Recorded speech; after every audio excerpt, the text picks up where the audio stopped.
प्रवृत्तिं च निवृत्तिं च जनाना विदुरासुराः न शौचं नापि चाचारो न सत्यं तेषु विद्यते। प्रवृत्तिं च निवृत्तिं च जनाना विदुरासुरः न शौचं नापि चाचारो न सत्यं तेषु विद्यते। ठीक से कर्म करना, च भी निवृत्तिम अनुचित ढंग से कर्म ना करना, च तथा जनाः लोग न कभी नहीं, विदुः जानते, आसुराः आसुरी गुण के न कभी नहीं, शौचम पवित्रता न तो, अपि भी, च तथा, आचारः आचरण न कभी नहीं, सत्यम सत्य, तेषु उनमें, विद्यते होता है। अनुवाद एवं तात्पर्य कृष्ण कृपा मूर्ति अभय चरणारविंद भक्तिवेदांत स्वामी श्री प्रभुपाद द्वारा। जो आसुरी है वे यह नहीं जानते कि क्या करना चाहिए और क्या नहीं करना चाहिए। उनमें ना तो पवित्रता, ना उचित आचरण और ना ही सत्य पाया जाता है। प्रत्येक सभ्य मानव समाज में कुछ आचार संहिताएं होती है जिनका प्रारंभ से पालन करना होता है। विशेषतया आर्यगण जो वैदिक सभ्यता को मानते हैं और अत्यंत सभ्य माने जाते हैं, इनका पालन करते हैं, किंतु जो शास्त्रीय आदेशों को नहीं मानते वे असुर समझे जाते हैं। इसलिए यहाँ पर कहा गया है कि असुरगण ना तो शास्त्रीय नियमों को जानते हैं, न उनमें इसके पालन करने की प्रवृत्ति पाई जाती है। उनमें से अधिकांश इन नियमों को नहीं जानते और जो थोड़े से लोग जानते भी हैं उनमें इसके पालन करने की प्रवृत्ति नहीं होती। उन्हें ना तो वैदिक आदेशों में कोई श्रद्धा होती है, न ही वे उनके अनुसार कार्य करने के इच्छुक होते हैं। असुरगण ना तो बाहर से ना भीतर से स्वच्छ होते हैं। मनुष्य को चाहिए कि स्नान करके, दंतमंजन करके, बाल बनाकर, वस्त्र बदलकर शरीर को स्वच्छ रखे। जहाँ तक आंतरिक स्वच्छता की बात है, मनुष्य को चाहिए कि वह सदैव ईश्वर के पवित्र नामों का स्मरण करे और हरे कृष्ण महामंत्र का कीर्तन करे। असुरगण बाह्य तथा आंतरिक स्वच्छता के इन नियमों को ना तो चाहते हैं न इसका पालन ही करते हैं। जहाँ तक आचरण की बात है, मानव आचरण का मार्गदर्शन करने वाले अनेक विधि विधान हैं, जैसे कि मनु संहिता जो मानव जाति का अधिनियम है। यहाँ तक कि आज भी सारे हिंदू मनु संहिता का ही अनुगमन करते हैं। इसी ग्रंथ से उत्तराधिकारी तथा अन्य संबंधी बातें ग्रहण की जाती हैं। मनु संहिता में स्पष्ट कहा गया है कि स्त्री को स्वतंत्रता ना प्रदान की जाए। इसका अर्थ यह नहीं होता कि स्त्रियों को दासी बना कर रखा जाए। वे तो बालकों के समान हैं, बालकों को स्वतंत्रता नहीं दी जाती, लेकिन इसका यह अर्थ नहीं है कि वे दास बनाकर रखे जाते हैं। लेकिन असुर ने ऐसे आदेशों की उपेक्षा कर दी है और वे सोचने लगे हैं कि स्त्रियों को पुरुषों के समान ही स्वतंत्रता प्रदान की जाए। लेकिन इससे संसार की सामाजिक स्थिति में सुधार नहीं हुआ। वास्तव में स्त्री को जीवन की प्रत्येक अवस्था में सुरक्षा प्रदान की जानी चाहिए। उसके बाल्यकाल में पिता द्वारा, संरक्षण प्रदान किया जाना चाहिए। तारुण्य में पति द्वारा और बुढ़ापे में बड़े पुत्रों द्वारा। मनु संहिता के अनुसार यही उचित सामाजिक आचरण है। लेकिन आधुनिक शिक्षा ने नारी जीवन का एक अतिरंजित अहंकार पूर्ण बोध उत्पन्न कर दिया है। अतएव अब विवाह एक कल्पना बन चुका है। स्त्री की नैतिक स्थिति में भी अब बहुत अच्छी नहीं रह गई है। अतएव असुरगण कोई ऐसा उपदेश ग्रहण नहीं करते जो समाज के लिए अच्छा हो, चूँकि वे मनुष्यों के अनुभव तथा उनके द्वारा निर्धारित विधि विधानों का पालन नहीं करते। अतएव आसुरी लोगों की सामाजिक स्थिति अत्यंत शोचनीय है। ओम ज्ञान तिमिरन्तस्य ज्ञानञ्जनशलाकया चक्षुरुन्मिलितं येन तस्मै श्री गुरुवे नमः। श्री चैतन्य मनोभीष्टं स्थापितं येन भूतले स्वयं रूपः कदा मह्यं ददाति स्वपदान्तिकं।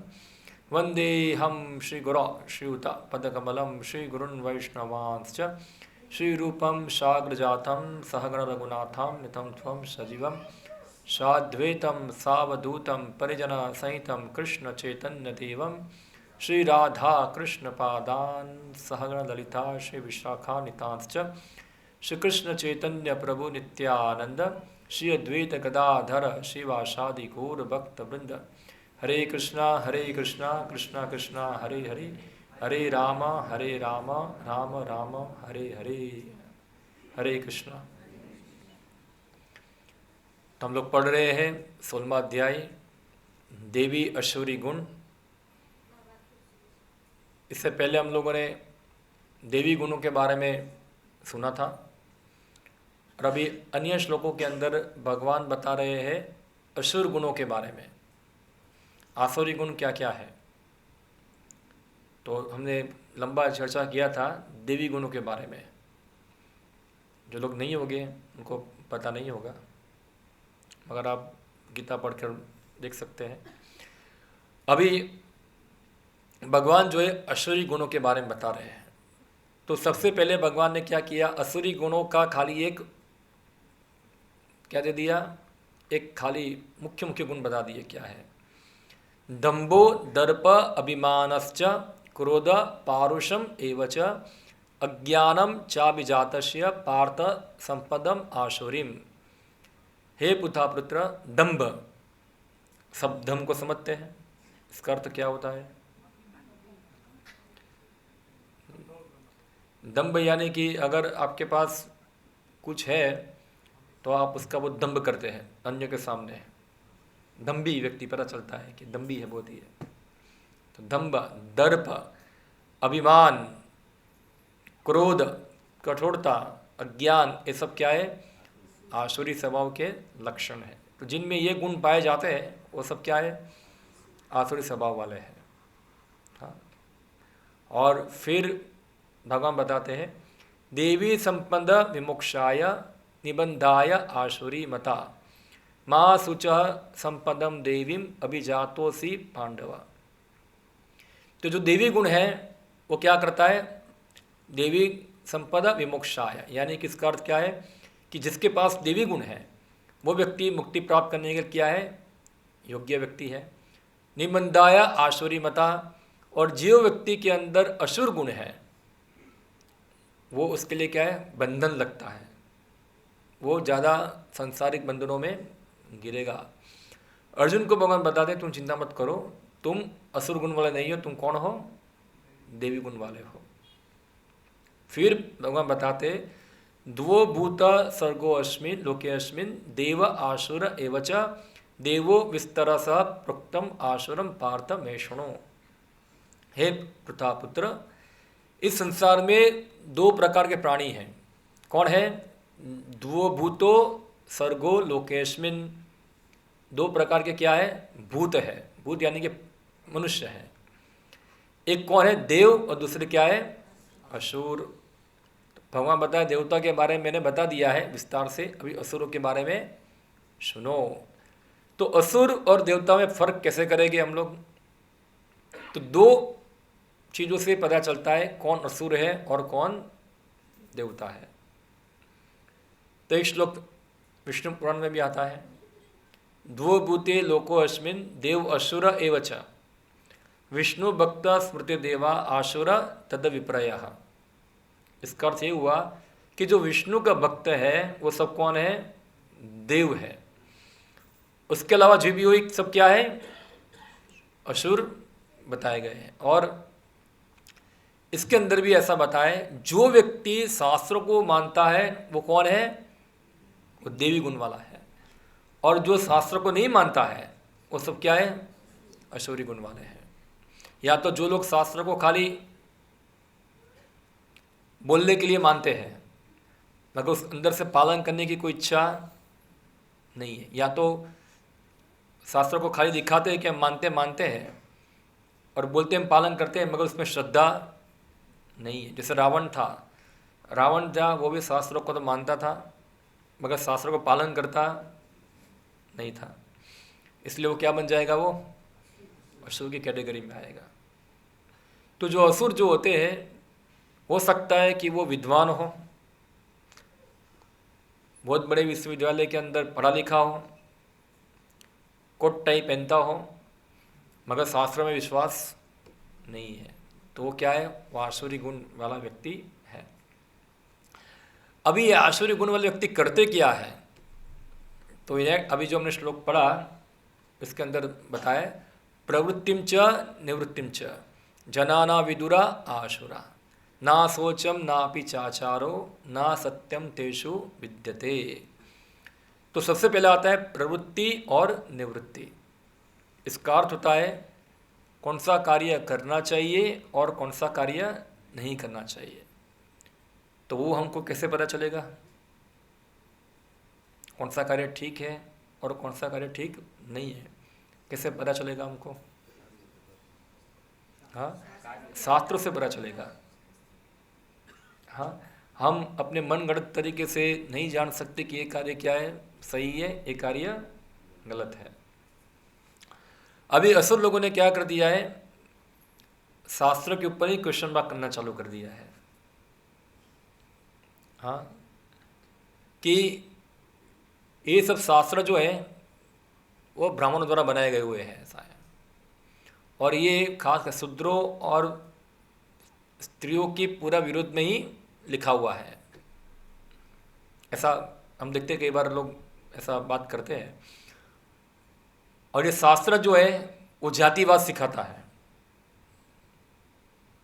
हाँ, जातिवाद सिखाते हैं, इसलिए ये सब शास्त्र जो है वो समाज को बांटने के लिए है, इसलिए हम उसको स्वीकार करेंगे नहीं। अभी हम हमारा नया शास्त्र बनाएंगे, तो हमारा नया बंधारण बनाएंगे, उसके अनुसार हम चलेंगे। तो यहाँ हम तात्पर्य में देखा एक शास्त्र को यहाँ बताएं जिसका नाम है मनु संहिता। सब लोगों ने नाम सुना होगा उसका, मनु संहिता का। हाँ, ये मनु संहिता जो है क्या है, ये पहले हम समझते हैं। तो मनु संहिता जो है वो एक धर्मशास्त्र है। तो शास्त्र में बहुत सारी डिटेल है। कुछ शास्त्र जो है आध्यात्मिक ज्ञान के बारे में बताते हैं, कोई शास्त्र जो है भौतिक ज्ञान के बारे में बताते हैं, और कुछ शास्त्र जो है नीति शास्त्र के बारे में बताते हैं। नीति यानी कि कैसे बिहेवियर करना है, हमको समाज में किस प्रकार वर्तन करना है, उसको नीति शास्त्र या तो फिर धर्मशास्त्र भी कहा जाता है। जैसे चाणक्य नीति सुना होगा आप लोगों ने, वो क्या है? एक नीति शास्त्र है। कौटिल्य नीति। इस प्रकार से क्या है, मनु संहिता जो है वो क्या है? वो एक धर्मशास्त्र है। अभी धर्म का अर्थ थोड़ा हमको समझना पड़ेगा कि धर्म का अर्थ क्या होता है। जनरली हम धर्म शब्द का नाम हमारे मन में आता है तो हम उन सब धर्म की बात करते हैं, हिंदू, क्रिश्चियन, मुस्लिम, ये सब धर्म की बात करते हैं। वास्तव में धर्म का अर्थ वो नहीं है। वो क्या है? एक प्रकार की मान्यता है, वो धर्म नहीं है। धर्म शब्द का अर्थ क्या होता है? उसके बहुत सारे मीनिंग है। एक मीनिंग होता है कर्तव्य। क्या होता है? कर्तव्य। और एक अर्थ होता है कि धर्म यानी कि जिसको कभी आप छोड़ सकते नहीं है, और आपका अस्तित्व जो है उस पर ही आधारित है। उसको कहते हैं धर्म। धारयति इति धर्म, जो हमारे अस्तित्व को क्या करता है, धारण करता है, वो उसको कहते हैं धर्म। तो धर्म के दो परिप्रेक्ष्य होते हैं। एक धर्म होता है शरीर का और एक धर्म होता है आत्मा का। एक धर्म यानी कि एक ड्यूटी शरीर की होती है और एक ड्यूटी किसकी होती है, आत्मा की। जो आत्मा का धर्म है वो हमारा वास्तविक धर्म है, और शरीर का जो धर्म है वो क्षणिक है। जब तक शरीर है तब तक वो धर्म रहता है। शरीर का धर्म इसलिए पालन करना है क्योंकि आत्मा के धर्म तक क्या हमको पहुंचना है। तो आत्मा का धर्म यानी कि आत्मा का कर्तव्य, इस धर्म का नाम क्या कहते हैं, सनातन धर्म। आजकल ये शब्द वो चल रहा है ना, सनातन सनातन सनातन वो चलता है, मगर किसी को इसका अर्थ पता, सब लोग अपना अपना मीनिंग देते हैं। सनातन धर्म यानी कि खिचड़ी क्या है आजकल, खिचड़ी जिसमें क्या होता है, सब दाल भी आ गया, चावल भी आ गया, सब्जी भी आ गया, और सबको कुकर में बॉईल कर दो, क्या बन गया, सनातन धर्म खिचड़ी। कोई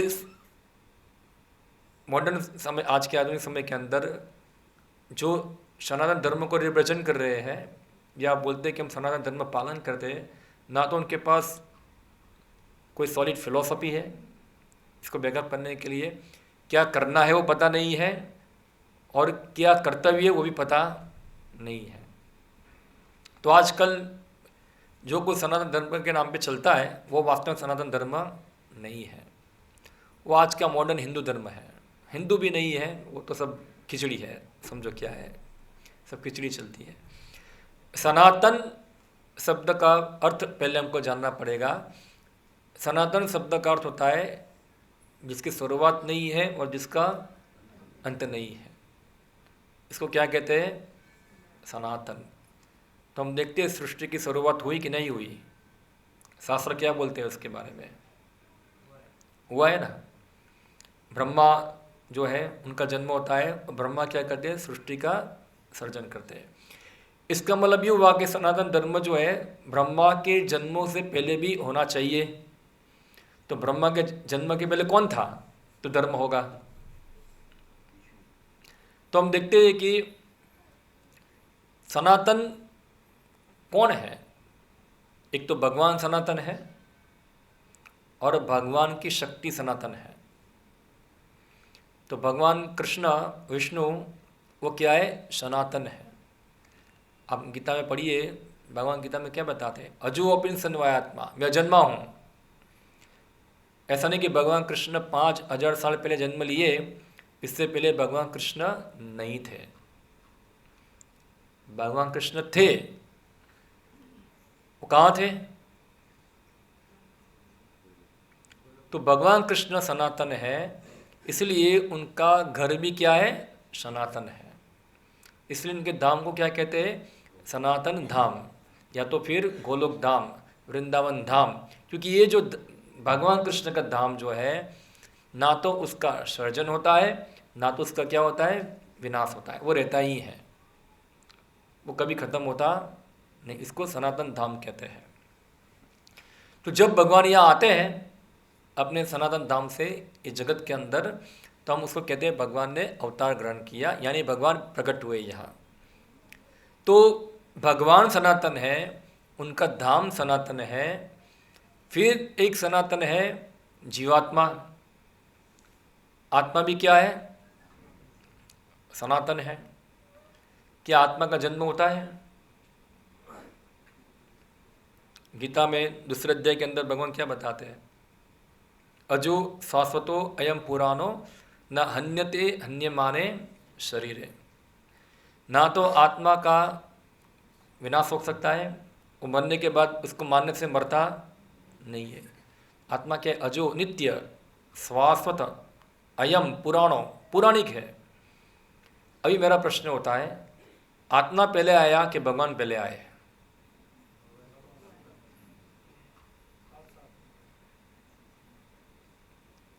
क्या क्या इसका उत्तर देंगे हम लोग? आत्मा भी सनातन है, भगवान भी सनातन है, तो कौन पहले पैदा हुआ, आत्मा हुआ कि भगवान हुआ? तो मैंने पहले बताया जो आत्मा जो है वो भगवान की क्या है, शक्ति है। अगर मैं होगा तो मेरा हाथ भी मेरे साथ तो होगा ना, ऐसा वो थोड़ा होगा कि मैं नहीं हूँ मेरा हाथ साथ में नहीं है। तो भगवान जब होते हैं तो उनकी शक्ति भी क्या होती है, उनके साथ। ये सूरज है तो सूरज होगा तो उसके साथ प्रकाश भी होगा और उष्मा भी होगी, दोनों ही होगा। ऐसा नहीं कि सूरज आया मगर प्रकाश नहीं आया और उष्मा नहीं आई। तो हम प्रकाश को और उष्मा को सूरज बोल सकते नहीं, वो क्या है, सूरज की शक्ति है, उनकी शक्ति है। तो उसी प्रकार से जीवात्मा जो है भगवान की शक्ति है। 7वें अध्याय के अंदर इसके बारे में भगवान इस श्लोक में बताते हैं, अपरेतम इतस्तम मनियाम प्रकृति विधिम मे पराम जीवभूतो महाबाहो ययदम धार्यते जगत। कि जीव जो है वो क्या है, भगवान की अपरा शक्ति है। तो हमने 7वें अध्याय में देखा था। तो जीव सनातन है, भगवान सनातन है, और जीवों की भगवान के प्रति कर्तव्य जो है वो भी क्या है, सनातन है। तो जीवों के भगवान के प्रति जो कर्तव्य है, जीव का क्या कर्तव्य है, क्या ड्यूटी है, हमको जानना पड़ेगा। जीव का क्या ड्यूटी है, क्या उसका कर्तव्य है। तो शास्त्र बताते हैं, जीवेर स्वरूप होय कृष्णेर नित्य दास। जो जीव है उसका ड्यूटी है, कर्तव्य है भगवान कृष्ण का सेवक बनना, दास बनना। वो क्या है, उसका कर्तव्य है। तो जीवों की जो ड्यूटी है भगवान के प्रति वो क्या है, भगवान की सेवा करना। तो ऐसे ड्यूटी को हम, ऐसे धर्म को हम क्या बोलेंगे, सनातन धर्म। ये उसका अर्थ हुआ, जीवों के सनातन कर्तव्य। सभी जीवों के सनातन कर्तव्य क्या है, भगवान कृष्ण की सेवा करना। और उसको और अच्छी तरह से श्रीमद् भागवतम के अंदर बताया गया है, सवेम पुंसाम परोर धर्म यतुर्भक्तिर अदुक्षजे अहेतु की अप्रतीयता ययात्मा सुप्रसिद्धति। सवेम पुंसाम परो धर्म, परो धर्म यानी कि पर, इस शब्द का अर्थ क्या होता है, ये हाईएस्ट, श्रेष्ठ। दो शब्द है ना, पर अपरा। अब सब जानते हैं, गुजराती में भी शब्द आता है पर अपरा। तो पर शब्द का अर्थ क्या हुआ, श्रेष्ठ, और अपर यानी कि नीच। तो धर्म की दो शाखा होनी चाहिए, पर और अपरा। तो पर धर्म क्या है, तो बताए सवेम पुंसाम परो धर्म। सभी लोगों का हाईएस्ट धर्म क्या है, यतोर भक्तिर अदोक्षजे। अदोक्षज इस शब्द का अर्थ होता है कि जो हमारी इंद्रियों से परे है, यानी कौन, यानी कि भगवान कृष्ण। उनका एक नाम क्या है, अदोक्षज। सवेम पुंसाम परो धर्म यतुर भक्तिर अदोक्षजे। सभी लोगों का परम धर्म क्या है, भगवान कृष्ण की सेवा करना, वही उनका परम धर्म है। और बाकी सब धर्म है क्या है, वो अपर धर्म है, यानी कि सामान्य धर्म है वो। इसलिए गीता के अंदर भगवान कृष्ण क्या बताए, सर्वधर्मान परित्यज्य मामेकम शरणम व्रज। इसका अर्थ क्या हुआ कि जो धर्म हमने शरीर के आधार पर जो धर्मों का निर्माण किया है उसको छोड़कर मामेकम शरणम व्रज, जो हमारा परम धर्म है उसको स्वीकार करना, को स्वीकार करना, ये है सनातन धर्म। तो सनातन धर्म का दूसरा नाम हम निकालेंगे तो उसका अर्थ क्या हुआ, कृष्ण भक्ति। उसका समानार्थी नाम क्या हुआ, कृष्ण भक्ति, कृष्ण कॉन्शियस। ये जीवात्माओं का सनातन धर्म है। इसके अलावा जो भी जो है वो जीवात्मा के भौतिक धारणा के आधार पे अलग अलग कर्तव्य बनाए गए हैं। जैसे कि उदाहरण मैं आपको दूँ, मैं भारतीय हूँ तो मेरा धर्म क्या होगा, भारत की सेवा करना। क्या ये परो धर्म है? हाँ, क्योंकि भारत में भारतीय में कब तक रहूँगा, जब तक शरीर है। और मैं भारत की सेवा करूँगा कैसे? पाकिस्तान को गाली देके और भारत की वाह करके। ये मेरा क्या है? भारत के प्रति प्रेम है। मगर ऐसा हो सकता है कि पाकिस्तान की गाली देने के कारण अगले जन्म में पाकिस्तान में पैदा हो जाऊंगा मैं, और फिर पाकिस्तान की जय करूंगा और भारत को गाली दूंगा। तो मेरा धर्म क्या होगा? अभी पाकिस्तान की सेवा करना और भारत को गाली देना। या तो अमेरिका में पैदा हो गया, दोनों को गाली देना। अमेरिका को क्या करना? God bless America. तो क्या ये धर्म जो है हमारे सनातन धर्म है? ये हमारे सनातन कर्तव्य है हमारे? या तो जो भी कुछ हम पुरुष है, हम स्त्री है, हम जो भी ड्यूटी हमारी बना के रखे, क्या ये हमारे सनातन कर्तव्य है? ये नहीं। हमारे सनातन कर्तव्य क्या है? यतोर भक्तिर अदोक्षजे, ये है सनातन धर्म। इसको क्या है? सनातन धर्म। तो आजकल जो चलता है सनातन धर्म के बारे में, उनको कुछ पता नहीं, वो अपना ही ठोका ठोक करते हैं सब लोग की तरह, ऐसा है। तो ये सनातन धर्म होता है। तो यहाँ ये श्लोक के अंदर बताया है कि जीवन का लक्ष्य क्या है? वापस हमारे सनातन धर्म को क्या है? प्राप्त करना, हमारे स्वभाव को प्राप्त करना। और वो क्या है? कृष्ण, शुद्ध कृष्ण भक्ति, शुद्ध प्रेम, कृष्ण प्रेम जो है वो प्राप्त करना, वो सभी जीवों का जीवन का लक्ष्य है। इसको कहते हैं पुरुषार्थ। क्या कहते हैं? पुरुषार्थ। पुरुषार्थ का मतलब क्या होता है? क्या बोलेंगे इसको? पुरुषार्थ मेहनत करना। किसके लिए?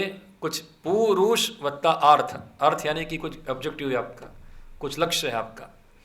तो पुरुषार्थ खास करके शास्त्र में बताया गया धर्म, पहले धर्म आता है, फिर क्या आता है? अर्थ, फिर क्या आता है? काम, और फिर मोक्ष। एक पांचवा पुरुषार्थ भी है, इसको कहते हैं प्रेम पुमार्थो महान। पांचवा पुरुषार्थ है जो है कृष्ण के प्रति प्रेम जागृत करना, इसको कहते हैं पंचम पुरुषार्थ। ये पांचवा पुरुषार्थ है जो हमारा सनातन धर्म है, हमारा स्वभाव है ये। जैसे आप देखो, आप पानी से प्रवाही चित्त को अलग कर सकते नहीं है, आप अग्नि से उष्मा को अलग कर सकते नहीं है। उसी प्रकार जीव को कभी भी उसके सनातन धर्म से अलग किया जा सकता नहीं है,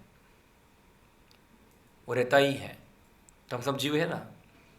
तो जीव का सनातन धर्म मैंने बता दिया क्या है? सेवा करना। सेवा करना क्या है? वो हमारा सनातन धर्म है। अभी वो सनातन धर्म यानी कि वो सनातन सेवा हमको भगवान के करनी है। मगर जब हम ये चीज़ को नहीं जानते हैं, सेवा करने का धर्म तो हमारा है ही, तो क्या होगा? हमको सेवा अन्य किसी और की करनी पड़ेगी। हर कोई व्यक्ति सेवा किए बिना रह सकता नहीं है, उसको सेवा करना ही पड़ेगा।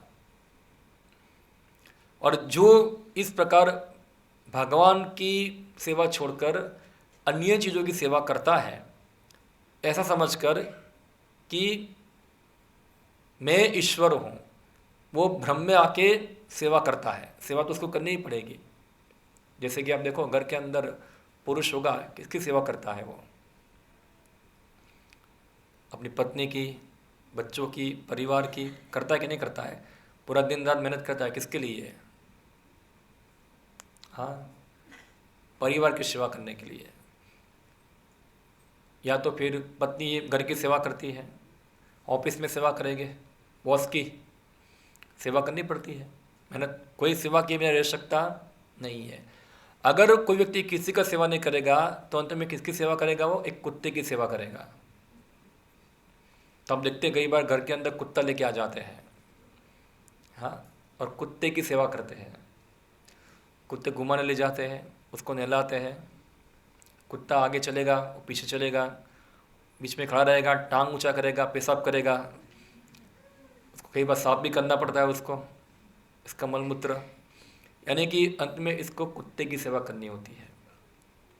यानी कि अंत में वो अपनी इंद्रियों की और अपने मन की सेवा करता है, इसकी गुलामी कर रहा है। आजकल हम देखते हैं जो व्यक्ति किसी की सेवा नहीं कर रहे हैं, कुछ काम नहीं करना है किसी की नहीं, वो आजकल हम देखते हैं मोबाइल लेके बैठ जाते हैं, अपने इंद्रियों के मन के गुलाम हो चुके हैं। वो उनको जो इंद्रिया बोलती है वो उसको करना पड़ता है। इंद्रिया बोलती है वो खाना है, वो खाना पड़ेगा। इंद्रिया बोलती है वो करना है, वो करना पड़ेगा। यानी कि वो व्यक्ति अपने नियंत्रण में नहीं है। उसको नियंत्रित कौन कर रहा है? उसकी इंद्रिया, उसकी अनियंत्रित इंद्रिया और अनियंत्रित मन। हाँ, यानी कि वो व्यक्ति किसकी सेवा कर रहा है? अपनी इंद्रियों की सेवा कर रहा है। यानी कि सेवा किए बिना तो कोई रह पाएगा नहीं। तो ये क्योंकि ये हमारा सनातन धर्म है सेवा करना, इसलिए अगर हम वो सेवा भावना को डायरेक्शन देंगे, अच्छी तरह से दिशा देंगे भगवान की ओर, तो क्या होगा? हम हमारे वास्तविक स्वभाव में क्या हो जाएंगे? स्थित हो जाएंगे, और इससे हम पूर्ण संतोष और आनंद को प्राप्त करेंगे। और अगर हम गलत दिशा में हमारी सेवा को डायरेक्ट कर दिया तो क्या होगा? उससे हमको असंतोष मिलेगा। ये चीज़ है। तो अभी क्या है कि जब तक ये जगत में है तब तक हमारे को कर्तव्य भी बनते हैं, ड्यूटी भी बनती है। हाँ, तो भगवान ने समाज में, इस जगत में रहने के लिए अलग अलग कर्तव्य बनाए हैं, अलग अलग व्यक्तियों के लिए, उसके शरीर के गठन के अनुसार। तो इससे पहले हमने देखा था कि हर मनुष्य जो होता है उनका शरीर जो है वो 3 गुणों के आधार पे बना होता है। 3 गुण कौन कौन से हैं? सत्वगुण, रजोगुण और तमोगुण, हमने देखा था।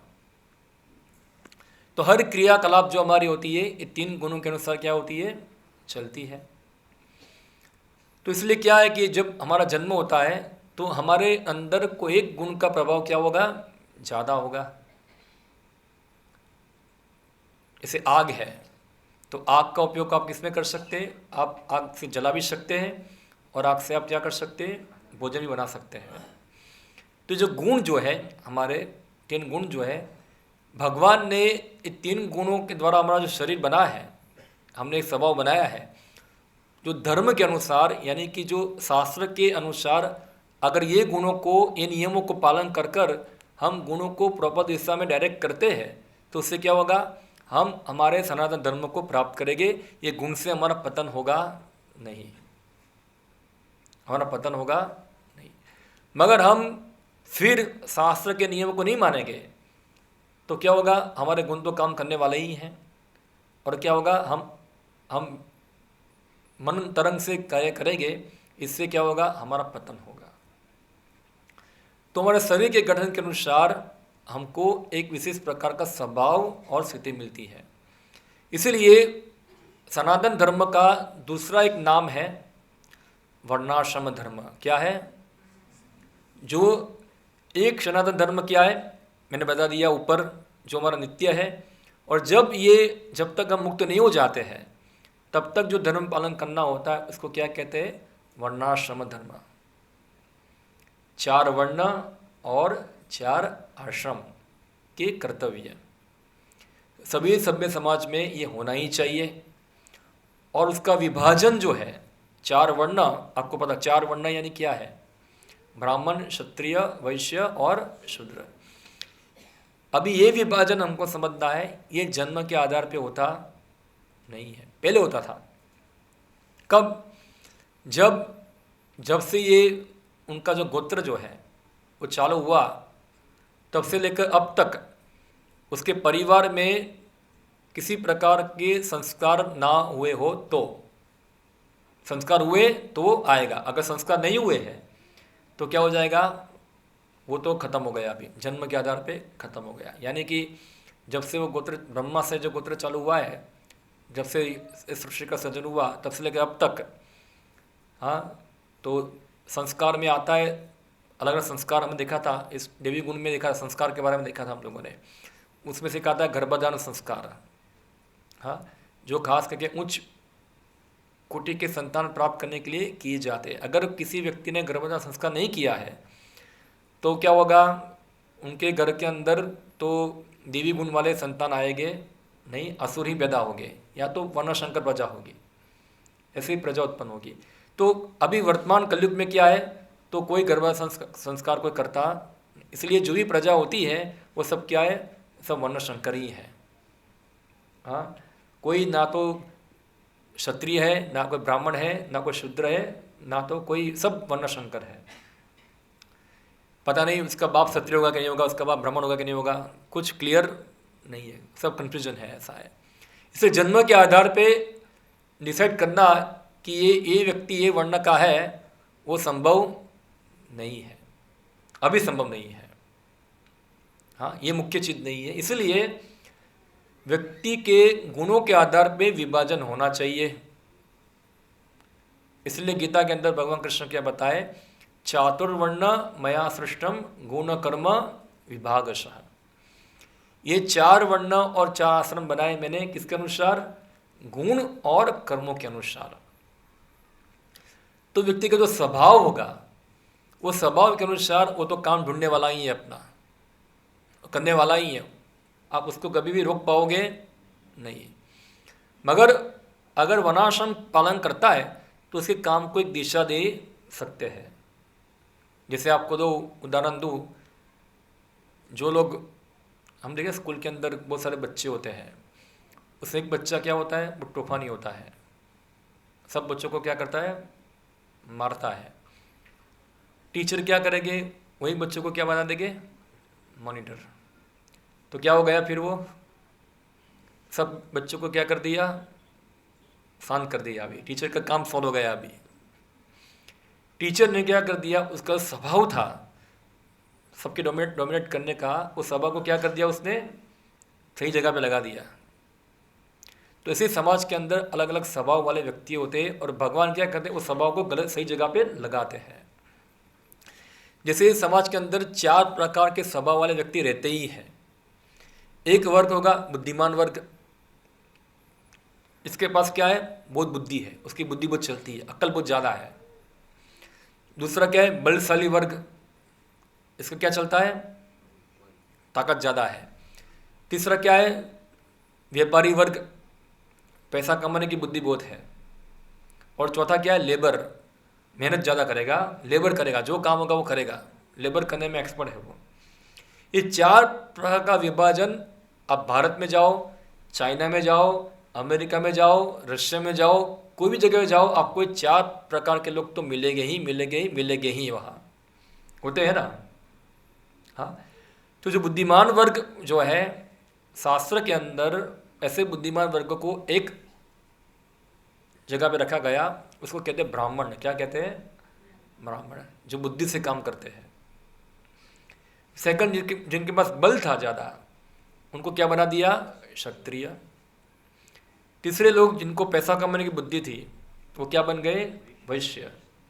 और जो लेबर कर सकते हैं वो क्या है, शूद्र।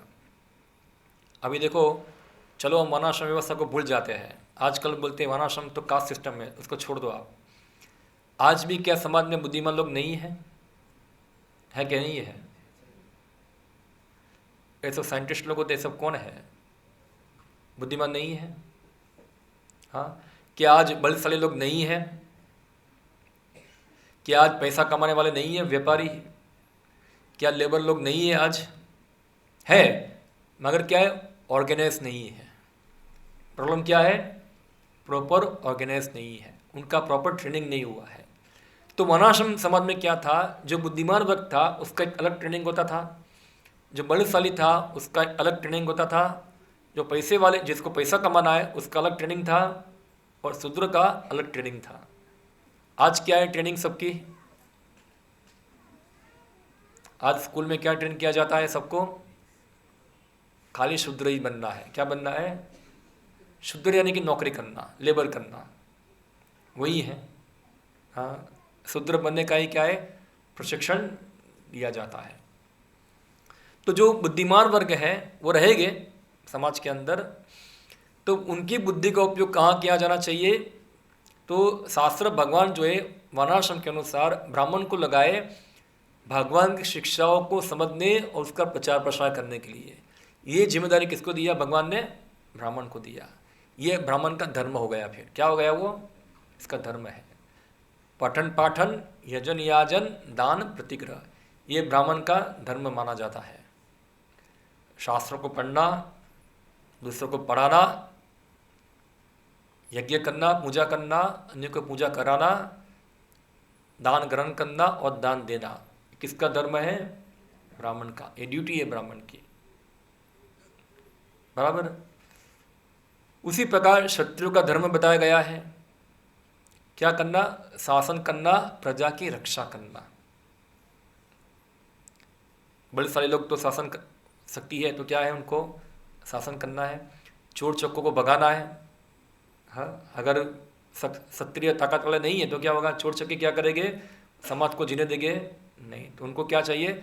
शस्त्र का ज्ञान चाहिए, शासन करना है। कोई गुनाह करेगा उसको सजा देना है, तो उसके लिए क्या चाहिए? उसको राजतंत्र का ज्ञान चाहिए। तो उनकी ट्रेनिंग अलग होती थी। हाँ, और उस प्रकार फिर वैश्य, तो वैश्य का क्या धर्म है? पैसा कमाना। तो उसके लिए क्या था? कृषि गोरक्षा, खेती करना और गायों को संभालना और उसके आधार पे व्यापार करना। और शूद्र परिचर्या, सेवा करना। ऊपर के जो 3 वर्ग है, ब्राह्मण क्षत्रिय वर्ग, उसका असिस्टेंट बन के उनका कार्य करना, उनको मदद करना, ये उनका धर्म बताया गया है। ये तो ये धर्म जो है कोई जन्म के आधार पे तो नहीं है। एक और बाकी रह गया, और वो कौन है? वो है स्त्री। क्या है? तो स्त्रियों का भी एक धर्म बताया गया है शास्त्रों में। हाँ, क्योंकि सबके शरीर क्या है? अलग अलग है। जो लोग बुद्धिमान है उसका शरीर अलग है, उसका गुण सत्वगुण वाला है, रजोगुण वाला क्षत्रिय है, रजो तमो कौन है? वैश्य है, और शूद्र है, तमोगुण से ज़्यादा प्रभावित है। तो हर समाज में 4 कैटेगरी तो रहने वाली ही है। और चौथा क्या है? स्त्री है। सॉरी, 5वां एक ड्यूटी रह गई स्त्री की, उसका ही धर्म है। इसको कहते हैं स्त्री धर्म। क्या कहा जाता है? स्त्री धर्म। अभी जब कोई व्यक्ति अपने अपने धर्म को पालन करेंगे ठीक तरह से, तो उनका फायदा क्या होगा? वो अपने सनातन धर्म को क्या करेंगे? प्राप्त कर पाएंगे। उनका पतन होगा नहीं नीचे। अगर क्षत्रिय कोई है युद्ध में मर जाता है प्रजा की रक्षा करने के लिए, उससे इसको कोई नुकसान होगा नहीं, वो उच्च गति करेगा। अगर क्षत्रिय अपने धर्म को छोड़कर युद्ध में से भाग जाएगा तो क्या होगा? फिर उसका पतन होगा। इसलिए भगवान गीता में क्या बताए अर्जुन को? धर्मादि युद्धाश्रेयस क्षत्रियस्य न विद्यते। पढ़ा है गीता के अंदर कि शत्रु के लिए युद्ध करना क्या है? सबसे बड़ा अवसर है। अर्जुन तुम भाग जाओगे तो क्या होगा? अच्छा नहीं होगा, या धर्म होगा। तो उसी प्रकार से सभी लोगों का क्या है? पर्टिकुलर ड्यूटी पालन करना होता है। तो सभी लोग अपना अपना ड्यूटी करेंगे तो समाज कैसा चलेगा? अच्छा चलेगा। समाज के अंदर घर्षण होगा नहीं। तो यहाँ आप खास करके देखिए, प्रभुपाद जी श्लोक में बताए यहाँ मनु संहिता के अंदर कोट करके कि आजकल के लोग जो है, जो स्त्री धर्म जो है, स्त्री धर्म क्या है? तो उसकी पति की, परिवार में बच्चों की देखभाल करना, सेवा करना, वो सब क्या है? स्त्री का धर्म माना जाता है। ओके, तो स्त्री का क्या है? एक धर्म है, ड्यूटी है, क्योंकि उसका भी क्या है? एक स्वभाव है। तो उसके स्वभाव के अनुसार उसकी एक ड्यूटी बनाई गई है। जैसे मैंने बताया, अगर क्षत्रिय का स्वभाव क्या है? युद्ध करना। अगर उसका उपयोग नहीं किया गया प्रजा की रक्षा करने में, तो बल का उपयोग कहाँ करेगा? फिर प्रजा का शोषण करने में। ऑब्वियसली क्या हो जाएगा? ताकत तो है सबके अंदर, ताकत अगर धर्म के अनुसार, शास्त्र के नियम अनुसार नहीं चले तो क्या होगा? फिर प्रॉब्लम होगा। उसी प्रकार से जो स्त्री है उसका स्वभाव शास्त्र में बताया है कि उसका स्वभाव जो है वो एक बच्चे जैसा होता है, एक बालक जैसा स्वभाव होता है। इसलिए क्या चाहिए? उसको संरक्षण चाहिए, उसका संरक्षण कौन करेगा? तो जब छोटी होगी तो उसके पिताजी करेंगे, जब विवाह होगा तो उसके पति करेगा, और जब वृद्ध होगी तो उसका क्या करेगा? उसका बेटा करेगा। अभी अगर स्त्री सोचती है कि मैं ये संरक्षण छोड़ दूँ और अकेले जीवन जीऊँ, मुझे किसी का संरक्षण चाहिए नहीं, तो समाज में क्या होगा फिर? तो क्योंकि स्त्री का स्वभाव क्या है? एक बालक जैसा है, वो तो रहने वाला ही है। तो क्या होगा? अन्य व्यक्ति जो है वो क्या करेंगे? स्त्रियों का शोषण करेंगे।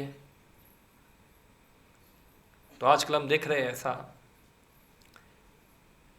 कोई स्त्री जो है अपने पति की सेवा करना चाहती नहीं, ऊपर से पति के साथ स्पर्धा करना चाहती है। होता है ना ऐसा। और आजकल हम देखते हैं, कोई भी स्त्रियाँ होगी, उनको स्कूल में भी सिखाया जाता है, तुम क्या घर में बैठ के चपाती बनाओगी? ऐसा है, थोड़ा तुम्हारा कैरियर है ये। हाँ, चपाती बनाना, बच्चों को संभालना, हाँ, ये पति के माँ बाप को संभालना, ये क्या है? गुलामी है ये तुम्हारे लिए। तुम पढ़ो लिखो, हवाई जहाज उड़ाओ, प्लेन उड़ाओ, हाँ, आर्मी में जाओ, बंदूक चलाओ, ये करो वो करो, हम भी कुछ कर सकते हैं ऐसा, तुम्हारा भी कुछ पर्सनल जीवन है ऐसा, उसको जियो। ये क्या तुम जीवन बर्बाद कर दिया इधर अपना? ऐसा है। इसलिए क्या करना है? कोई भी स्कूल के अंदर, कॉलेज के अंदर स्त्रियों को आरक्षण प्रदान करना है, जिससे क्या होगा? वो सब छोड़कर इधर आ जाएगी। ऐसा क्यों किया जा रहा है? क्योंकि ये एक बहुत बड़ी साजिश है। किसकी? असुरों द्वारा। असुर नहीं चाहते हैं, क्योंकि असुरों का काम क्या है? केवल समाज के अंदर सब भोग विलास करना, ये उनका क्या है? उद्देश्य है। इसलिए वो लोग नियम भी से बनाते हैं कि जिससे उनकी भोग विलास ज़्यादा आसान हो जाए। अभी देखिए, जो स्त्री घर में होगी वो स्त्री तो क्या होगी? बची रहेगी। जो स्त्री बाहर जाएगी उसका स्थिति क्या होगा फिर? अभी तो उसका रक्षण चला गया वहाँ से, और स्त्रियों के पास इतना बुद्धि नहीं है कि वो अपनी रक्षा कर पाए, शक्ति भी नहीं है इतनी, और इतनी बुद्धि भी नहीं है। अब ऐसा नहीं है कि मैं स्त्रियों को निम्न बता रहा हूँ, मगर उनके पास वो इमोशन के द्वारा उसको क्या किया जाता है? उसको मैनिपुलेट किया जाता है वहाँ। तो हम देखते हैं ऐसे बहुत सारी स्त्रियाँ पढ़ाई करने जाती है और सब कॉलेज जाती है, क्या होता है फिर? या तो फिर इसके साथ भाग जाती है। आजकल अब देखते हैं क्या चलता है? लव जिहाद चलता है ना। वहाँ अभी आया था, केरला वाली फिल्म आई थी, ऐसा है वो भी ऐसा ही है। और ऐसे आप न्यूज़पेपर में देखें, रोज ना कुछ आता ही है। हाँ, कुछ क्यों? इसका कारण क्या है? क्योंकि असुर लोग जो है वो स्त्रियों का संरक्षण छोड़ाकर कहाँ लेके आ गए? उसको बाहर लेके आ गए, सो कॉल्ड जॉब के नाम पे, उसके कैरियर के नाम पे। अगर कोई उसको रोकेगा तो क्या बोलेंगे? आप उसके ऊपर अत्याचार कर रहे हैं। हाँ, उसको भी चाहिए, उसका भी लाइफ है। हाँ, और ऐसे पढ़ाई में भी आ गया है ऐसा इस प्रकार से, तो उसको ज़्यादा पंप मारा गया है। क्या है? पंप मारा गया है। तो क्या होगा? इससे जो स्त्री धर्म जो है वो पालन नहीं होगा, तो समाज में क्या इसकी परिणाम आएगा? इसके बारे में गीता के अंदर भगवान बताते हैं। हाँ, अधर्म विभवात कृष्ण प्रदूषंती कुल स्त्रिय स्त्रीषु दुष्टासु वासनेय जायते वर्णशंकर। इसका परिणाम है ये। क्या परिणाम होगा? कि अगर धर्म पालन नहीं होगा और धर्म के आधार पे अधर्म घुस जाएगा समाज के अंदर। अगर स्त्रियां अपना धर्म छोड़कर पुरुष का धर्म पालन करना चालू कर दे, और भगवान बताए गीता के अंदर, कभी भी स्वधर्म छोड़ना चाहिए नहीं। अपना मरते दम तक अपना स्वधर्म क्या है? पालन करना है। भले ही कोई व्यक्ति दूसरों का धर्म जो है अपने धर्म के से अच्छा दूसरों का धर्म पालन कर पाए, फिर भी उसको अपना स्वधर्म दोष है, फिर भी उसको छोड़ना चाहिए नहीं। अब पढ़ा होगा शायद 18वें अध्याय में आता है गीता के अंदर। हाँ, उसको अपना स्वधर्म पालन करना चाहिए, भले ही स्वधर्म में क्या हो जाए? दोष हो हमारे, और हमको लग सकता है कि परधर्म में क्या है? अच्छा है। जैसे उदाहरण देते हैं, यहाँ एक क्षत्रिय है, तो क्षत्रिय के लिए युद्ध में हत्या करनी होती है, तो उसको लगेगा यार मेरा धर्म तो क्या है? पूरा हिंसक है, सबको मारना है। एक काम करता हूँ, मैं ब्राह्मण का धर्म पालन करता हूँ, मैं ब्राह्मण बन जाता हूँ, अहिंसा पालन करता हूँ। तो क्या होगा फिर? अगर क्षत्रिय तलवार छोड़ देगा, पुलिस वाले बंदूक छोड़ देंगे, बोलेगी अभी तो हम क्या बन गए, जैन बाबा, अहिंसा, कुछ करेंगे नहीं, तो क्या होगा फिर? तो और मिलिट्री वाले हो गए, आर्मी वाले बोलेंगे भाई हम तो बंदूक नहीं चलाएंगे, अब बंदूक छोड़ देंगे, अभी हम सब अहिंसा, तो शायद क्या होगा, भारत का राजधानी क्या बन जाएगा, इस्लामाबाद हो जाएगा ना, आक्रमण कर देंगे, भारत के अंदर भी सिविल वॉर चालू हो जाएगा, बाहर से भी आक्रमण हो जाएगा। तो यानी कि खुद के धर्म में दोष है, फिर भी क्या है, उसको धर्म पालन करना ही होगा। तो उसी प्रकार से चलो कोई स्त्रियों के घर के अंदर उसका पति अत्याचार करता हो, उसका जो भी है, फिर भी उसको धर्म छोड़ना तो नहीं है, रहना ही है, इधर पालन करना ही है। और उससे क्या होगा, उस स्त्री की प्रगति होगी, उसका साक्षात्कार बढ़ेगा उससे। मगर कोई स्त्री बोलेगी नहीं नहीं नहीं, मैं अत्याचार सहन नहीं करती हूँ, मैं बाहर चली जाऊँगी, अकेली जीऊँगी, खुद कमाऊँगी, कुछ रहूँगी, ऐसा, तो फिर क्या होगा, उसके ऊपर अभी पहले एक आदमी अत्याचार करता था, अभी लाखों लोग अत्याचार करेंगे उसके ऊपर, पर वो अत्याचार दिखेगा नहीं, वो अलग प्रकार से अत्याचार होगा। हाँ, और स्त्री को लगता है कि मेरे पर अत्याचार हो रहा है, मुझे तो प्रेम करते हैं, प्रेम नहीं, वो अत्याचार है, ऐसा है, वो क्या एक प्रकार अत्याचार है ये। तो ये आज के समाज की स्थिति है। तो अधर्म भी भवात् कृष्ण प्रदूषंति कुलस्त्रिय। तो अगर स्त्री को स्वतंत्रता मिलती है, यानी कि वो संरक्षण से बाहर जाती है, तो अन्य जो आसुरिक व्यक्ति है उसके द्वारा वो दूषित होगी, और दूषित होगी, उनसे संतानें पैदा होगी, वो संतानें क्या होगी, सब वर्णशंकर होगी, यानी कि वो संतानें सब आसुरी होगी, वो अच्छी संतानें होगी। हम देखते हैं आजकल के बच्चे आसुरी आते हैं, सब वर्णशंकर है। इसलिए समाज के अंदर स्त्रियों का रक्षण इस प्रकार से बताया गया है। और आज हम देखते हैं धीरे धीरे हो रहा है क्या, कि इस सोकल एजुकेशन और पढ़ाई के मामले में अब स्त्रियां क्या बोलती हैं, हम विवाह करेंगे नहीं, हमको विवाह करना नहीं है, हम इंडिपेंडेंट रहेंगे, और विवाह करना भी है तो हम माँ बाप से अलग रहेंगे, हम जॉब भी करेंगे। तो ये सब परिणाम क्या होगा, इससे समाज, या तो फिर आज विवाह नहीं करेंगे, ऐसे ही जिएंगे बस, अभी तो आ गया लिव इन में रहेंगे, ये सब क्या विवाह करना है, ऐसा है, वो हम लोग ऐसे ही जिएंगे। ये क्या है, आसुरी समाज के अंदर आसुरी गुण का बढ़ावा हो रहा है। और फिर हम देखते हैं कई बार बच्चे होते भी है, तो ये बच्चे कैसे हो गए, वर्णशंकर हो गए तो वर्णशंकर, या तो फिर उसको पहले ही मारा जाएगा पेट के अंदर, बच्चा रह गया तो अभी तो बहुत टेक्नोलॉजी आगे है, क्या करेंगे, एबॉर्शन करके मार देंगे, और पैदा हो गया तो कचरा पेटी के डब्बे में छोड़ के आ जाएंगे। जामनगर में देखा ऐसा हुआ, कुछ 2 बार हुआ है ऐसा, भयानक है पूरा। कोई बच्चे का जन्म हुआ, उसको ताज़ा ही बच्चा कचरा पेटी के डब्बे में छोड़ के चले गए, ऐसा है, भयंकर, ये कलयुग। तो एक घटना हमारे सामने आई है, ऐसी बहुत सारी घटनाएं भी, कितने बच्चों को पेट में मारा जाता है हमको पता नहीं है। तो और ये सब देखते हैं क्या है, ये सब क्योंकि हम सब लोगों ने अपने अपने धर्म को पालन करना छोड़ दिया। क्योंकि लोग क्या समझ गए, धर्म क्या है, खाओ पियो मजा करो, कुत्तों का धर्म पालन करो, बस आहार निद्रा भाई मैथुन, यही धर्म है, बस सब लोग यही धर्म को क्या है, अपनाए हुए हैं। इसलिए हम मनुष्य नहीं, हम क्या बन गए, पशु बन गए हैं। हम स्कूल में भेजते बच्चों को लाख लाख रुपया फी बेच के पशु बनने के लिए, बेटा तुम अच्छा पशु बनो, बेटी तुम बेटी मत बनो, तुम पशु बनो, तुम कुत्ती बनो। कुत्ती का एक नाम होता है बीच, पता है आपको, उसका अनुवाद मैं नहीं करूँगा, इतना अच्छा नहीं है, मगर आजकल तो यही है। सोशल एजुकेशन क्या है, स्त्रियों को एक बीच बनाना, वही है। हाँ, तो ये सोशल एजुकेशन जो है, सोशल चीज़ें सबको अपने अपने स्वभाव जो है, उस स्वाभाविक कार्यों से हटाकर उनसे अलग कार्य कराया जा रहा है। क्यों, शोषण करने के लिए।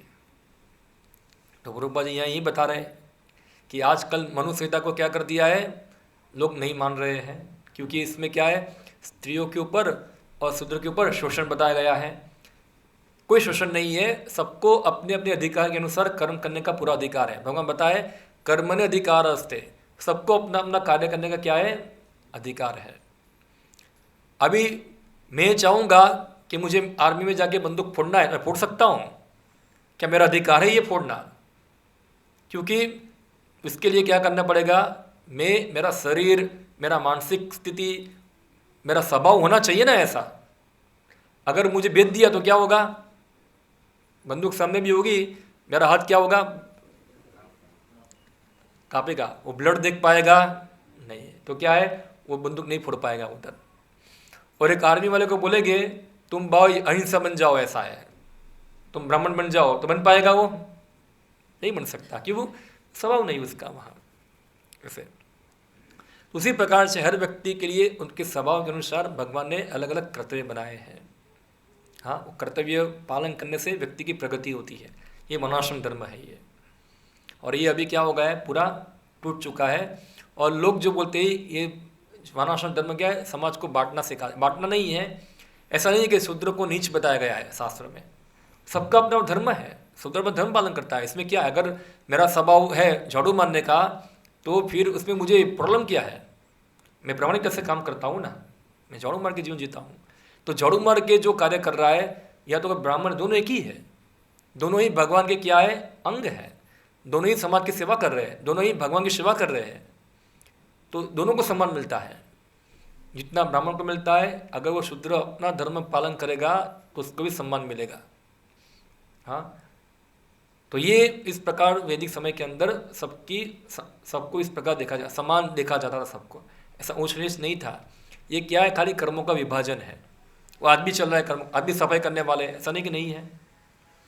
हाँ, खाली अपने टाइटल लगा दिया क्लीनिंग इंजीनियर, हाँ बस काम तो वही कर रहे हैं ना, क्या बोर्ड लगा दिया, क्लीनिंग इंजीनियर, और क्लीन करने के लिए क्या कर दिया, उसको कॉलेज में पढ़ा दिया, एक डिग्री दे दिया उसको, और क्या करे, वही सफाई कर रहा है, नाम दे दिया क्लीनिंग इंजीनियर, बस उसको लगा मैं क्लीनिंग इंजीनियर बन गया। वो तो वही कर रहे हो तुम वहाँ। तो वही चीज़ है, ऐसा कोई ऊंच नीच नहीं है, सबको अधिकार है। हाँ, सबका कार्य अलग अलग है, सबका कार्य क्या है, अलग अलग है। और सब लोग अपना अपना कार्य करके भगवान की आराधना कर सकते, मंदिर आ सकते हैं, भगवान की पूजा में भाग ले सकते, कीर्तन कर सकते, भगवान बारे में सुन सकते हैं। ऐसा किसी के अंदर भेदभाव नहीं है। सब लोग यहाँ ऐसा लिखते हैं कि खाली ब्राह्मण ही अलाउ है गीता सुनने के लिए, ऐसा है कुछ? सबके लिए। तो गीता सुनो और बाद में अपने में क्या करो, अपने कार्य करो। हाँ, कार्य सबके अलग अलग होगी इसके अंदर। तो हरे कृष्ण करना है, गीता सुनना है, भागवत सुनना है, उसका अधिकार सबको है, सबके अधिकार है। मगर हम देखते हैं वो खास करके आजकल के लोग होते हैं ना, वो एंटी क्या बोलेंगे उसको, एंटी सनातनी, या तो फिर क्या बोलेंगे उसको, एंटी रिलीजियस वाले। वो आजकल देखते वो क्या नाम था उसका, आम्बेडकर, हाँ, उसने क्या किया था, मनुष्य संहिता को जला दिया था, क्योंकि उसमें वो बताया, क्योंकि वो शूद्र के ऊपर बहुत अत्याचार बताया। ऐसा नहीं है मनुष्य संहिता के अंदर, क्योंकि लोगों ने उसको गलत तरीके से पालन किया था, सही तरीके समझे। क्योंकि समाज के अंदर अगर कोई एक वर्ग होगा, आज भी अब देखो, आज कौन सा वर्ग जो है अन्य वर्गों के ऊपर हावी हो चुका है। उस समय के अंदर ब्राह्मण वर्ग हावी था, अभी कौन है, अभी शूद्र नहीं है, अभी व्यापारी वर्ग हावी हो चुका है। हमारे भारत के अंदर क्या है, अभी व्यापारी वर्ग हैवी है। अभी सबको फैक्ट्री में काम करना पड़ता है, व्यापारी बोले काम करो, नहीं करना निकल जाओ यहाँ से, दूसरे बहुत काम करने वाले मिल जाएंगे मुझे यहाँ। रिलायंस वाले देखो नहीं करते हैं, अंबानी, अदानी, टाटा, बिरला। और रशिया होगा, चाइना होगा, उसमें क्या होगा, उसमें शूद्र हो गए, क्योंकि वो कम्युनिस्ट गवर्नमेंट है वहाँ। हाँ, तो कोई ना कोई वर्ग तो हावी होगा ही, स्वाभाविक ही है।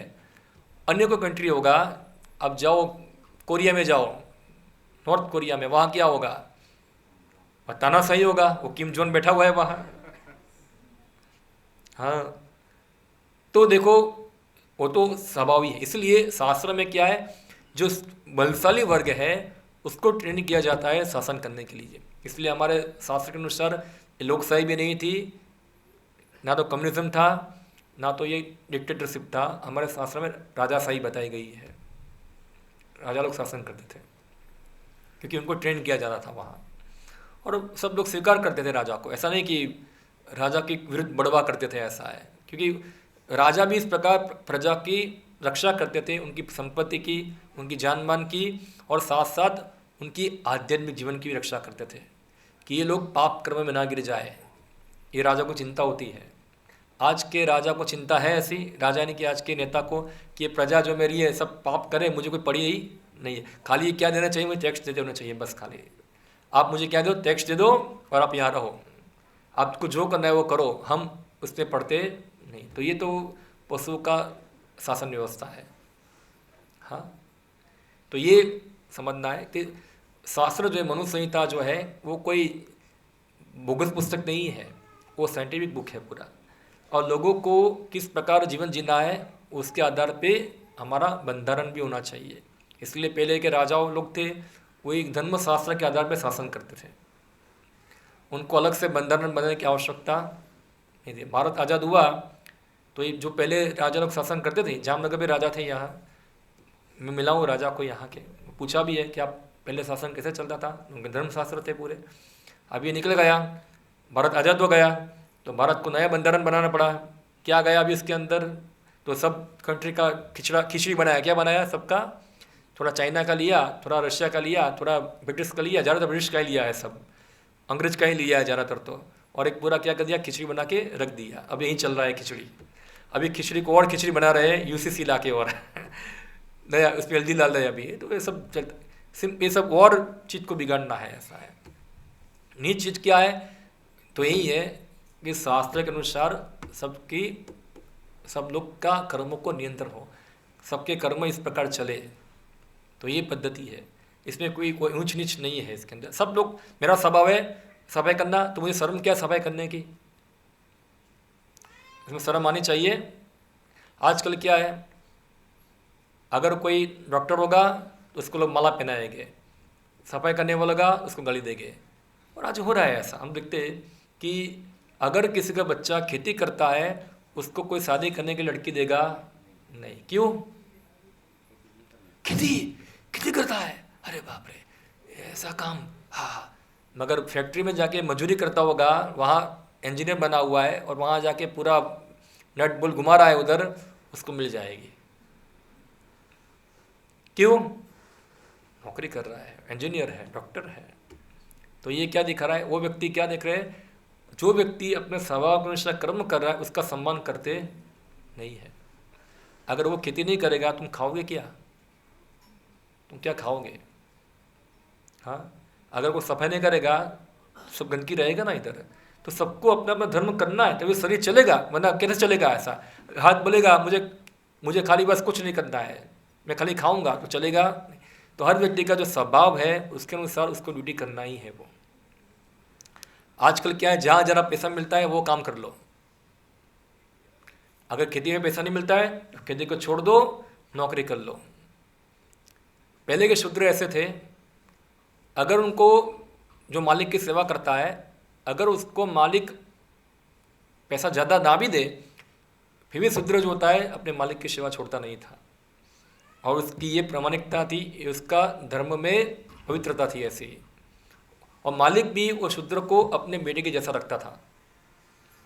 देखोगे ऐसा बहुत सारे बड़े बड़े लोग होते हैं, उनके घर में नौकर चाकर होते हैं, उनके लड़के जैसे ही होते हैं, उनका विवाह भी कराएंगे, उनकी लड़की का विवाह भी कराएंगे, जैसे कि उनके घर का ही कोई व्यक्ति हो ऐसा। उसमें कोई पैसों की कैलकुलेशन कुछ होती नहीं थी। और शूद्र भी ऐसे परिवार को छोड़ते नहीं थे, चलो अभी मुझे ज़्यादा पैसा मिल रहा है, मैं वहाँ चला जाऊँ, ऐसा है। तो ये शूद्र से भी गिरे हुए हैं। ये एक कौन है, म्लेच्छ यवन है लोग सब आजकल। शूद्र ही बहुत अच्छा व्यक्ति था, तो इसलिए आज के समाज की स्थिति इतनी अच्छी नहीं है। इसलिए बताया यहाँ कि हर प्रवृत्ति निवृत्ति क्या है वो जानते नहीं, ना सोचम ना आचारो, किस प्रकार बिहेव करना है। तो इसलिए ये जो कृष्णा भावना आंदोलन जो है वास्तव में फिर से ये चीज़ स्थापित करने के लिए है। तो इसलिए हमको गीता समझना चाहिए, हमारा स्थिति क्या है हमको समझना चाहिए, इस प्रकार से कार्य करना चाहिए, और साथ साथ हमारे परम धर्म को पालन करने के लिए प्रयत्न करना चाहिए। क्या है हमारा परम धर्म, सनातन धर्म, भगवत धाम जाना। तो इसके लिए आप जो भी काम करते ठीक है, साथ साथ हमको क्या करना चाहिए, भगवान के बारे में समझना चाहिए। कैसे समझना चाहिए? गीता पढ़कर, श्रीमद् भागवतम पढ़कर, सत्संग में आकर, हरे कृष्ण महामंत्र का जप कर कर। ये हमारा सबका परम धर्म है, कॉमन धर्म है। ये क्या है? सबका कॉमन है। बाकी दिन में सबके अलग अलग कार्य होंगे, वो कब तक है? जब तक शरीर में है हम तब तक। जब शरीर से मुक्त हो गए तो सबके धर्म क्या होगा? केवल कृष्ण की सेवा करना। ठीक है, तो यहाँ मैं समाप्त करता हूँ। हरे कृष्ण।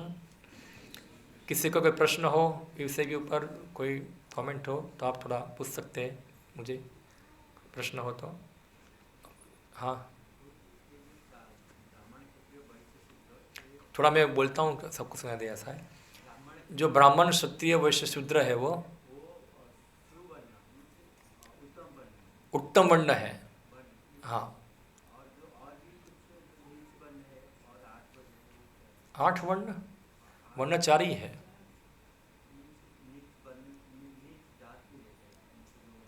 वो ट्राइबल बोलते हैं उसको, ट्राइबल, ट्राइबल। मगर जो वर्ण है वो 4 ही है, ब्राह्मण, क्षत्रिय, वैश्य, शूद्र। बाकी जो जंगल में रहते हैं सब ट्राइबल लोग थे ऐसे।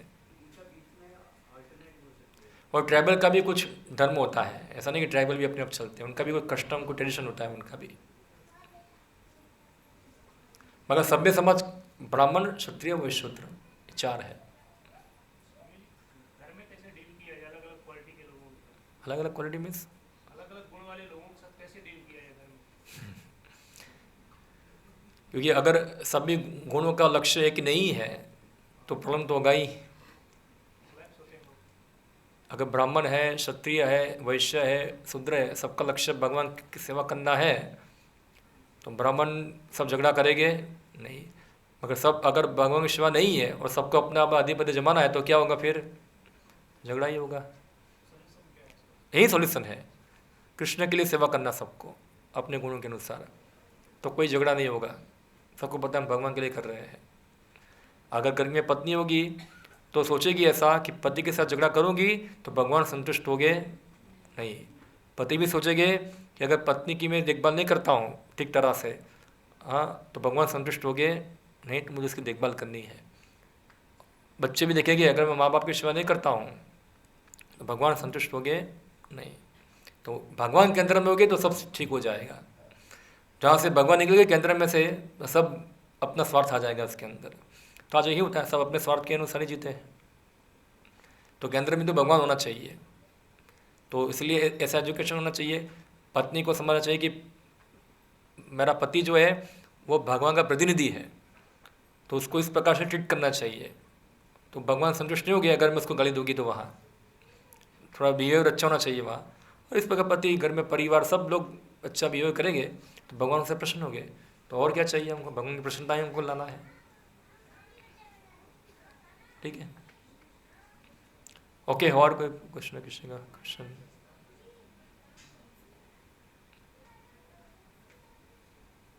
ओके, हरे कृष्णा। श्रीमद् भगवद गीता की जय। अनाउंसमेंट